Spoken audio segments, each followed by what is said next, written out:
Gas were aware of these dangers. It was back in 2015, several years before the explosions. Will any specific or individual employees be facing charges, or is this all we can expect?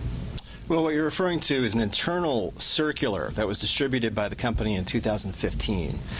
And ironically, it circulated that notification because of a near miss in an earlier incident where they almost hit a control line during an excavation. They didn't, and then they warned everyone in their subsidiaries that this is a risk. And so people in the company knew as of 2015.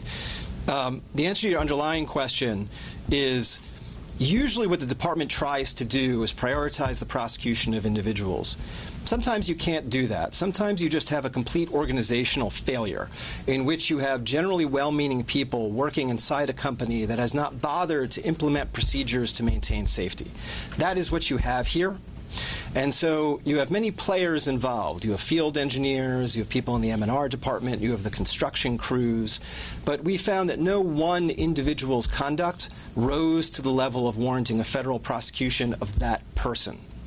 When we were done with the investigation, what was very clear was that the company as a whole had simply failed to do what it was supposed to do to maintain the public safety, and had in fact acted with what we call flagrant disregard for the public safety. But could some of those people continue to work in Massachusetts even though Columbia Gas can no longer be operational? Those people who made some of those decisions? Sure. I think what I would say is that the agreements that we have filed today do not bind individuals. So if an individual engineer quits his job at Columbia Gas because he doesn't want to move out of the state, then yes, that person would continue to work here.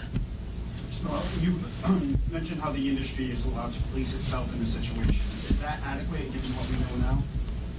Well, what happens is that day-to-day gas pipelines are maintained by the companies that own them and make money from running gas through them for customers. There are various regulatory bodies. There's the Department of Public Utilities on the state level. There's the NTSB. There are federal laws on maintaining pipelines. So there is a regulatory structure in place to maintain pipeline safety. I think overall it is adequate in that thankfully tragedies like this one are rare. And so I think that shows you overall that the system is working. But clearly what happened here is this particular company couldn't be bothered to maintain the safety of its customers, and so we had this event. What's the gas monitors? Sir? Gas monitors, that was part of the NTSB's investigation that they didn't have these guys on site. Did you find anything out about that as part of the investigation? Monitors of the sites? You mean, is your question, should there be federal regulators on site at these projects?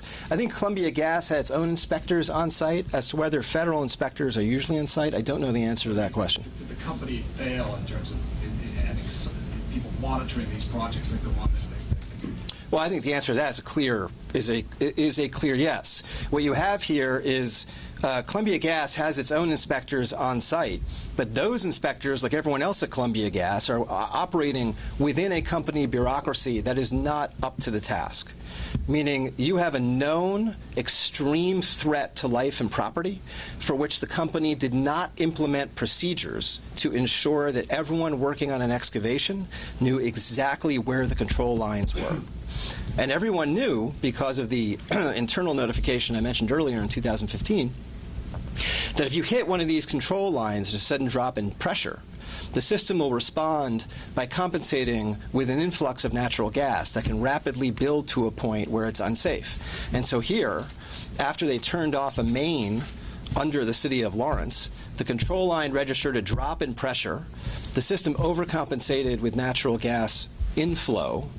That reached a point where it was 13 times the capacity of the lines, and it exploded. What's to say just because they're selling off their business here in Massachusetts, the company that comes in to buy this doesn't do the same thing, which doesn't police themselves the way they're supposed to? Well, I think this is always an existing risk, and this is why you have state and federal regulations in place for natural gas utilities. So private gas companies own this underground infrastructure nationwide. Massachusetts is no different that way. And day to day, what we depend on is state and federal authorities to ensure that the company itself maintains the safety of those lines. During the course of your negotiations with them, in terms of reaching this agreement, how did you find the company to be? Did they recognize the severity of the problem that they caused by accepting this agreement? Did they negotiate openly with you, do you think? Do you think they acted properly and took the responsibility, are taking responsibility that they have? I think what I can say to that is that as far as complex cases like this one go, this one was wrapped up relatively quickly. And as you can see from the paperwork filed today, both Columbia Gas and NiSource have agreed to accept responsibility. I think that's what I can say on that subject. With the deferred prosecution, Mr. Lelling, what could NiSource have faced with an indictment? And what do you have a dollar figure on what the profits from the sale could be? I do not have a dollar figure on what the profits of the sale of Columbia Gas could be. Under the documents we have filed today, both companies are required to provide a detailed accounting of the sale so that we can track whether, in fact, and independently assess whether there are profits from the sale. As to NiSource itself, we felt a deferred prosecution agreement was the appropriate vehicle because it ensures that the company will be bound to the obligations that Columbia Gas itself is under. NiSource is a publicly traded company, it owns subsidiaries nationwide, and provides gas to millions of people. So our goal was not to put NiSource out of business. Our goal was to make sure that NiSource did what it was supposed to do to make sure that Columbia Gas made the citizens of Massachusetts whole. You said that NiSource, if it doesn't comply with everything, we face indictment. You're talking about individuals, or you're talking about... No, I'm talking about the company. So if you look at the deferred prosecution agreement with NiSource, what it establishes is a set of requirements for what NiSource is supposed to do. NiSource waives any defenses related to the statute of limitations and that kind of thing. So if NiSource does not meet its responsibilities, we can then indict the company NiSource. What's supposed to happen in Essex court tomorrow, and what should victims know about all of this? I think what victims should know is that the dollars going directly to victims are going to come from the company's own claims process and its settlement of these various class actions in Essex Superior Court. I don't want to comment directly on what's going to happen in Essex Superior Court. One, because it's outside my lane, and two, because I'm not... Do you know what type of procedure it is or what it's... My understanding is that it is a court hearing to, for the court to decide whether it will approve the pending class settlements. That's pretty common in both state and federal court where there's a class action. The judge has to sign off on the settlement itself, basically to make sure that it's fair and proportional. My understanding is that that's what Judge Lang is going to be doing tomorrow. That $143 million. The $143 million is a component of an overall settlement that the company anticipates entering that will cover the costs of damage to victims, damage to homes, damage to commercial buildings, and other costs incurred by the municipalities. Do you have a sense of timing of when a sale would happen? And also, do you have a realistic expectation of actually the company selling this unit? We do. I'm sorry. As to your first question, based on our negotiations, what we anticipate but can't guarantee is that the company is going to move to sell, NiSource will be moving to sell Columbia Gas in the near term. As to your second question, I'm sorry, I stepped on your lines. What was your... I guess I was wondering, given the sort of tainted reputation Columbia Gas now has in Massachusetts, is it realistic to expect any profits from the sale of that company? That's unclear. We'll have to wait and see.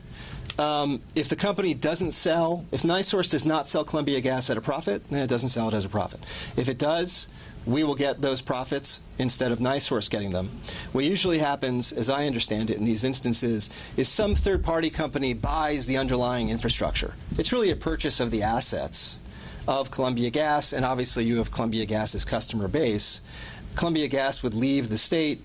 A new company with a new name would take over that infrastructure. Can you speak of what would happen to the funds from that profit that come to the federal government? Where does that money go? That is paid to the federal government as a fine. It goes to a federal fund that provides services to federal crime victims nationwide.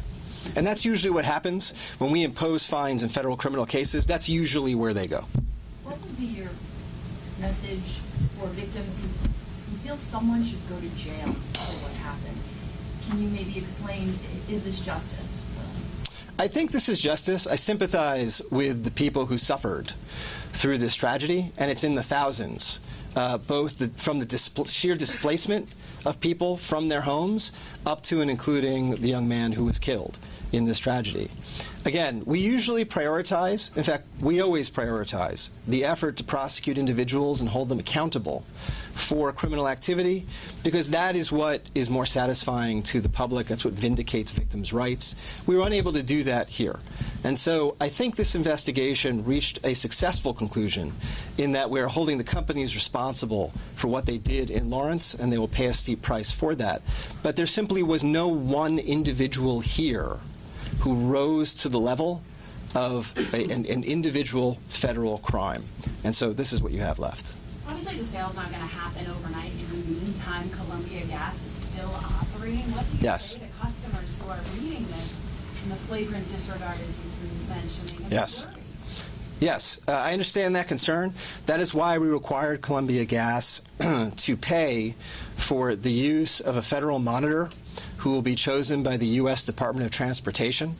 That monitor will be on site to ensure that Columbia Gas is meeting state and federal safety requirements in all of its projects, and will report literally monthly to the U.S. government, and I think there's also a state representative in this small committee, about the progress of the company and whether the company is in compliance. Is that starting today, or? It'll start as soon as the monitor is selected. That will be soon. I cannot tell you right now an exact time frame for selection of the monitor, but we obviously understand the importance of getting that in place. The people of Lawrence have called for the end of Columbia Gas in Massachusetts. That's been heard from the mayor himself. Have you spoken to the mayor about that? How much of that concern was built into this negotiation beyond the finding of it? I think it's fair to say we had a parallel concern. I have not spoken to the mayor of Lawrence about this, but part of what we are doing here is attempting to vindicate the outrage in the city of Lawrence and surrounding towns. We knew that one of the things those communities wanted is for Columbia Gas to simply go away. And so that's why one of the components of this agreement is that that company will now go away. The tragedy was of such an extent that it would be extremely difficult for the populations of those towns to trust this company going forward. And so that was one of our priorities when we struck the deal. Should the state DPU have known more about these organizational failures at Columbia Gas before these events in the Merrimack Valley happened? I don't want to opine on that. I can tell you that the state AG's office and the Department of Public Utilities are now involved in their own investigation of the company, and DPU will also play a role in approving the sale of Columbia Gas to a third party. But beyond that, I don't want to comment on what DPU should or should not have done before the event itself happened. Okay, folks. Thank you. Thank you.